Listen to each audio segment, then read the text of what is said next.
1290 WNBF and WNBF.com. It's a Friday morning, and we welcome back to the program Michael Vasquez. Mr. Vasquez, long time no see. Yes, it has been, Bob. And I'm glad to be here with you and all the listeners. It's always a good thing to be here. And you also have brought a special guest with you. Yes, I have. Today I have with me Joyun Omar.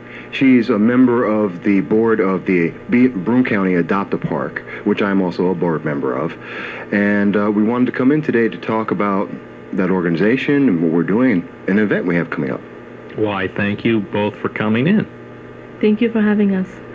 Well, tell us a little bit about what's going on, what's coming up this Sunday at Otsiningo Park. You want to start off, John, or should I?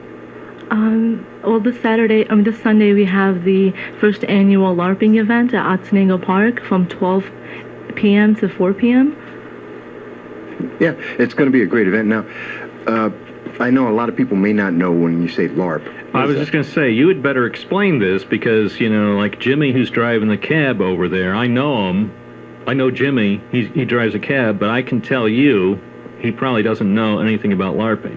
Well, unless he's leading a secret life. There's a lot of people. Which is possible. There are a lot of things about Jimmy I don't know. Yeah, and Jimmy probably is part of one of the three organizations that are in, not just between Broome County, Albany, Rochester.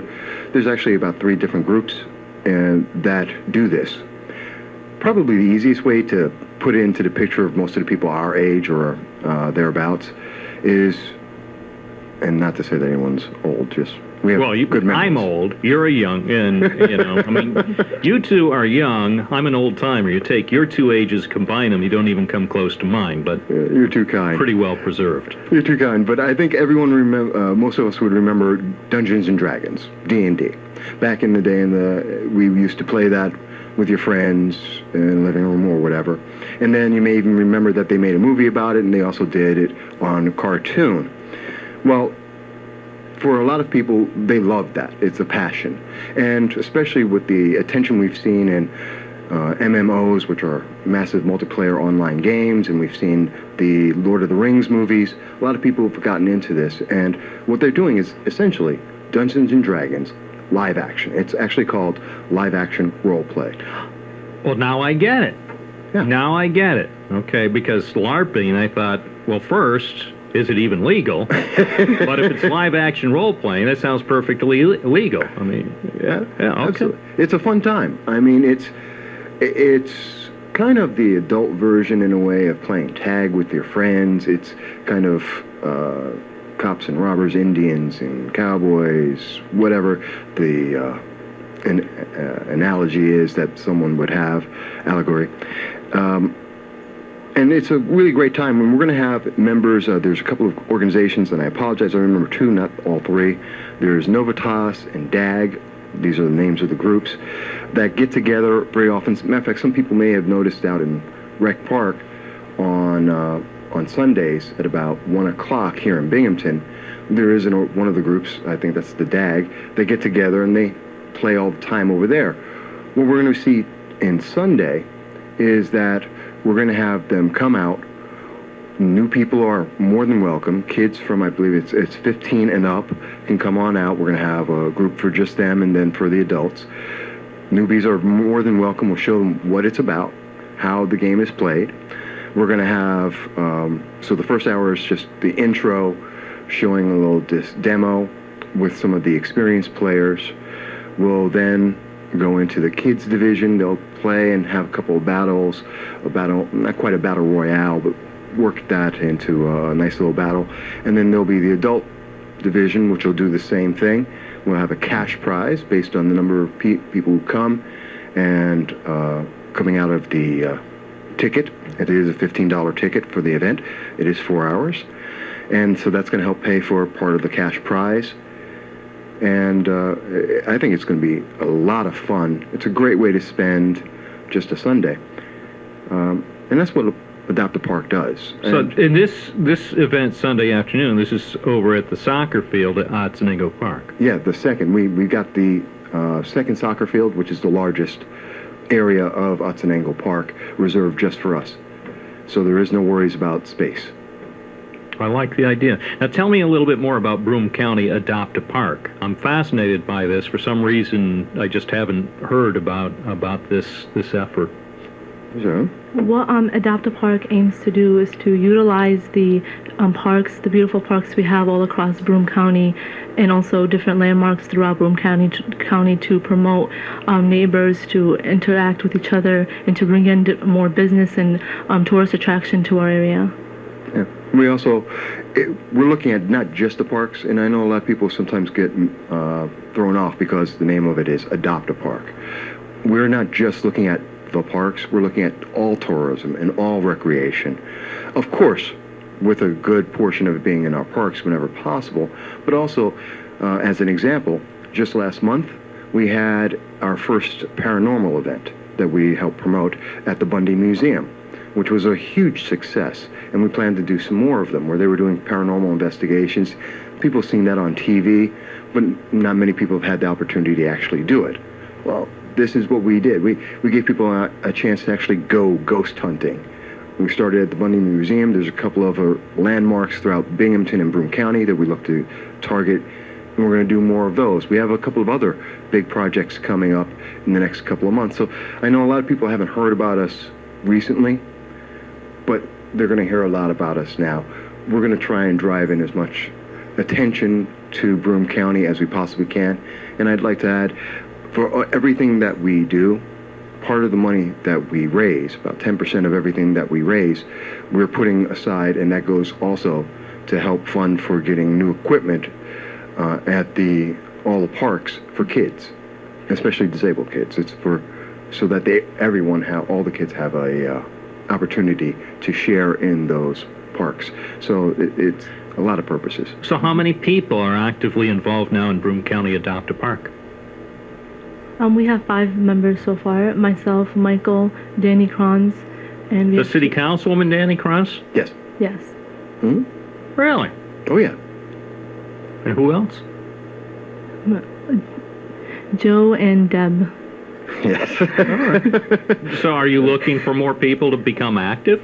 Absolutely. We're always interested in having more expansion and getting more of the community involved on various aspects. We are also looking for volunteers to help us with taking care of cleaning the parks, keeping them active, as well as throwing various events. And we're open to ideas as well from the community to say, hey, here's something that we can do that can promote Broome County and bring people together and raise money for a good cause, as well as for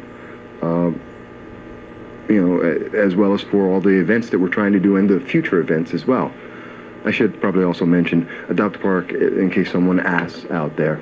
It's not a non-profit. We are for-profit. Well, it's always good to disclose that, because if you don't, somebody who is aware of that then will turn it into Some kind of scandal an or something. investigative report, a 3-part investigative series or something. Yeah, and you know me, I like to be proactive, and we're completely upfront with everyone about it. We do have... well, this is America. That's the type of thing that happens in America, where people do things and sometimes actually, if things work, actually make a profit. I mean, that was the whole idea when they started America, I think, is to basically be able to have some things where you could turn a profit, not always have to, turn a loss and lose your shirt. It's the American dream. And, we love it because this is an opportunity to promote Broome County, to bring in revenues from different areas, let people know that Broome County is worthwhile and interesting. Mm-hmm. And I think it's a great time. I mean, we have Mayor David just did a bunch of tax cuts, which is drawing in attention. It's scary. It's scary because he said, I think, that was the first time there's been a proposed residential property tax rate cut in nearly 2 decades. That's scary stuff. 98, he said it was last. Yeah. And mind you, this is not political. We're not. No. I mean, I'm a Republican. Councilwoman Kranz is a Democrat. We have people that are not affiliated. Look at me. I'm a socialist, liberal. I don't know what I am. I'm a conservative. I don't know.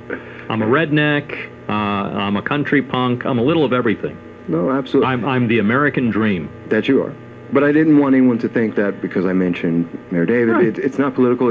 I'm just mentioning that we're drawing attention to Broome County, and we want to add to that positive message. We want to add that interest to people and give them another reason on top of that to say, yeah, let me stop on by for a weekend, check out this event, see what's going on out there. And that's what Adopt-A-Park is all about, and we're trying our best on that. I like the concept. I really do, and I'm glad that you're able to be here today to promote Sunday's event, and I hope you'll keep us posted in the coming weeks. Oh, absolutely, absolutely. And I know Jayan's going to get fantastic. She has a great voice for radio. I love it. It's very pleasant. It's better than mine. I mean, people listen to me on the radio, and the first thing they immediately do if they've got kids nearby, they cover their kids' ears because their kids are very sensitive, and they don't want to hear me on the radio. But you've got a very pleasant radio voice. Thank you. Thank you for allowing me to be here. Now, you're always welcome. Now, in case people want to get in touch with us, we do have, they can go onto Facebook. We have the Adopt-A-Park, BC Adopt-A-Park page, and they can go there, and that has some information about how to contact us, to pay for they can go onto PayPal to pay the $15, or they can do it in person on Sunday. We also have a website, which you can go to PayPal for, or you can go to bcadoptapark.wordpress.com, which will bring you to our website as well. We're going to have we're getting our board members list up there, so we're still working on the website, but it is there. It does have some of the events that we've already done and what we're going to be doing, so that's going to be there. It's very exciting. I'm very happy that they invited me onto the board, and I'm very happy to be working with this because I think it's exciting stuff. It's happening on Sunday, the Medieval LARP event at Otsiningo Park at the second soccer field, Sunday from noon to 4. And I thank you both for being with us. Now, just briefly, Michael Vasquez, yes. You did attend the candidate forum last night at the Tabernacle United Methodist Church, and were you able to record? You were recording some of the event with the candidates? Yes, as you know, I usually have my professional camera. It broke down recently, and I haven't been able to replace it yet. But I did have my backup, and we were able to get an hour of the audio of the candidates asking. I believe we got the first 2 questions that were asked of all 6 candidates. So that audio is available, and it's on my podcast, No Soundbites Allowed, as well as on my website, mvass.com, along with the article about it. I think he did a great job, Bob. I mean, that's a really tough thing to say, hey, I need a question on this subject for all 6 candidates in 3 different offices. Well, and also, as I indicated at the outset, most of the questions were based on topics and subject areas that were submitted by the people from the church who organized it. So although I formed the specific questions, for the most part, the topic areas had generally been laid out. That's what some of the organizers had hoped, and I thought it was a pretty good cross-section of topics. We didn't get to everything I hoped to. In fact, I know we wound up keeping the candidates there longer than they really anticipated, but I appreciated that they were willing, and they spent time for each topic area, each question, to provide a thoughtful response, not a quick quip, and not something, in most cases, not just something that they had used and had prepared. Oh, we've heard that before at some news conference. So I thought the fact that all 6 of the candidates were able to take the time, and I think it was a very special format that rarely happens. As you say, I don't know if that particular type of format where you had both the incumbent and the challenger for each of the 3 races, where the organizers were able to find a night and a time that worked for all 6 of them. Well, it's interesting because, as you know, I follow all of the races and all of the events out here, and I know that their format was unique, and it is hard to organize one of these things. You know, we've both tried with the primary to get them organized. I know you got it done. I know that it's a very difficult thing. Their format was actually unique because not only did they get all the candidates to show up, which is great, they also had everyone answering the same one question. As a difference, on Monday, there's also going to be another candidate forum in Vestal Public Library by the AFRTC, the Americans for the Restoring the Constitution. This is their 6th event where they've had a candidate night, and in their forum, they get all the candidates together and they actually take questions from the attendees and then have the candidates answer each of those. So it's more individualized question and answer for each candidate. And I know pretty much everyone is showing up there, from the New York 22nd congressional race all the way down to I think some of the very local races. Yeah, the list of people that I see, and who knows, this could possibly change, I suppose, between now and Monday evening. Monday at the Vestal Public Library. So Claudia Tenney, yes, who's running for Congress in the 22nd District. She's one of the candidates. Assemblywoman Donna Lopardo, her challenger, Republican challenger DeRollo Nixon, Senator Fred Akshar. There's a note. He has limited time, but he should be there for an hour or so. Democratic County Executive candidate Jason Garner. Wendy Long, who's the Republican candidate challenging U.S. Senator Charles Schumer. She is planning to attend via Skype because her schedule didn't allow her to make it up here to Broome County. And Alex Merced, who is a U.S. Senate candidate for the Libertarian Party. In fact, we had a nice conversation with him a few weeks ago. He actually joined us. He was here in Broome County. Yeah, and he was, I interviewed him too. I was fascinated to be able to speak with him. He's got relatives here. Yeah.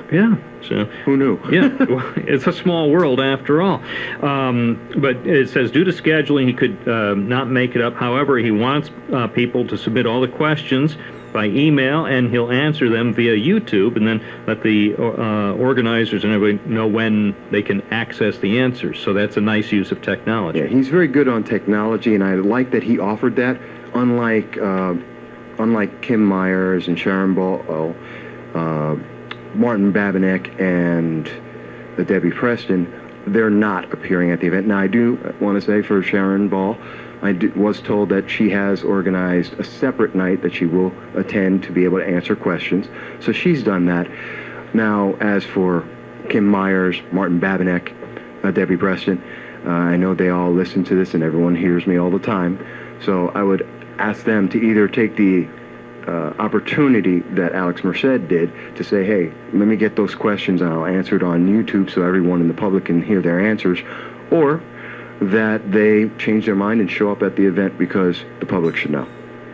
Just like when they were with you last night, and I'm telling you, you did a great job. Well, I thought it turned out well. Yes, it did. I think we had a huge crowd. That was a nice crowd. I couldn't guesstimate. How many people do you think were in the sanctuary? No less than 75 at the last count that I made. I thought it could have been between 75 and maybe approaching 100. It was a nice crowd. I thought maybe there'd be a few dozen because I just had no idea. That's what you always expect, that maybe 10, 20 people, but it's been a very exciting year, and from what I can tell, we're getting a lot of people coming out to vote, and everyone should vote. I don't care who you vote for. You need to come out, especially in this election, because there's so many things that are involved. The stakes are big at all levels. Whether they're the local races, county races, and state legislature races, and, of course, for the presidency. I don't think it gets bigger than this. No. Does it? No. This is as big a race and so important on all of these levels, region for us, locally, and for the nation. Everyone needs to come out and vote, and I'm seeing a lot of interest that I've been hearing from those one-time voters, people who don't normally vote, not the repeat voters or likely voters, but people who have otherwise given up. We may actually see 6.5, maybe 7 out of 10 voters show up in a presidential year. We haven't seen that since about 1957. It would be nice to see. And again, just backtracking for people who didn't hear the first part of the segment about the special event this Sunday at Otsiningo Park. Again, it's called the Medieval LARP event at Otsiningo Park, and it's going to be from noon to 4 on Sunday. Absolutely. People can check it out on Facebook. Just put in BC Adopt-A-Park, and you'll see us. You'll see the information about it, and we're more than willing to answer anyone's questions. It's going to be a really fun time for everyone. Thank you. Hope you have a good time. You had fun, Joan? Yeah, hopefully we'll have a good time. Yeah? Yeah. So what did you think of your first radio interview? Acceptable, or? It was really well. It was good. Well, I enjoyed thank you. myself. Thank you. Well, will you be inclined to return sometime? Yes, definitely. Thank you. Thank you. I see it's relatively painless. Absolutely. Yes, folks, that was her first time on the radio in this interview. She's having a great time. She's smiling. Thank you so much. It's 9:52, News Radio 1290, WNBF and WNBF.com.